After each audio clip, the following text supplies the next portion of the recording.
need a lot of help.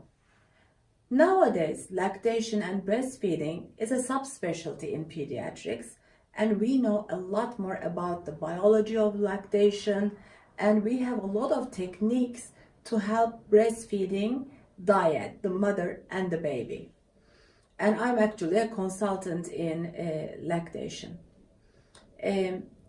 In some countries, 100% of the mothers, when they have a baby, they initiate breastfeeding. But unfortunately, rates of breastfeeding fall really rapidly in the following months.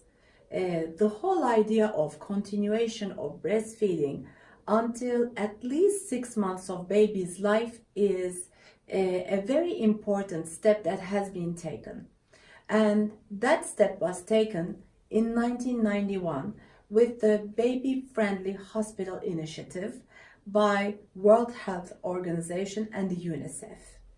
And rapidly, in the following years, many governments actually started supporting this public health issue, and they made it a big deal that most of their birthing hospitals should become a baby-friendly hospital. Baby-friendly hospital initiative has really helped a lot of breastfeeding and newborn mothers for continuation of breastfeeding. You know why? Because then babies were left with their mothers as soon as they were born. They weren't rushed to the baby rooms where they were separated for hours from their mothers. What did it help? This way of keeping mothers and babies rooming in helped mothers to read their babies really quickly from the very start of their lives. And they were able to respond to the cues of the baby.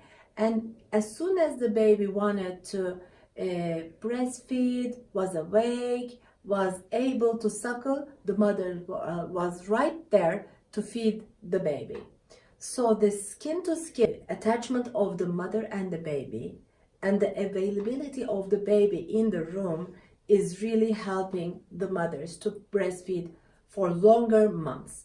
Now the recommendation is to give only breast milk, mother's milk, if possible, to our babies to human babies until they're 6 months old. And when they start complementary feeding, solid foods, to continue with the breastfeeding along with the solid foods. Until when? Until the two decide to separate. And this is sometimes a year, sometimes past the year, sometimes 2 years, sometimes even beyond that. And I think nowadays, with a lot of helping tools to the breastfeeding diet, the mother and the baby, we can help a lot. Today we will be discussing about what tools are available and what are those breastfeeding helping devices and how to properly use them so that you can use them whenever you need to, if you need to, while you're breastfeeding your baby.